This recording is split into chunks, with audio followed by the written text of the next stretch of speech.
We need to act, therefore, with clarity, with purpose, and with a cool head. The protection of UK nationals is our #1 priority. And we're taking action to reduce the threat, with planes in the sky in the region intercepting incoming strikes, deploying more capability to Cyprus, and allowing US planes to use UK bases to take out Iran's capability to strike.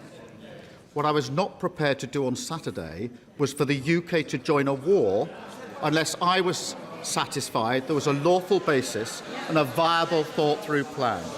That remains my position. For weeks now, we've been pre-deploying our capabilities to the region.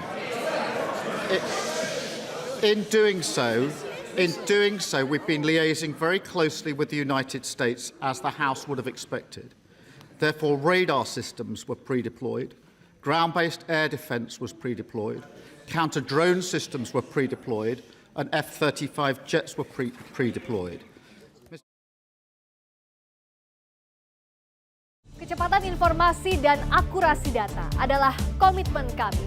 Satu langkah lebih dekat, satu langkah lebih terpercaya. Saksikan Sapa Indonesia Malam di Kompas TV Channel 11 di televisi Anda.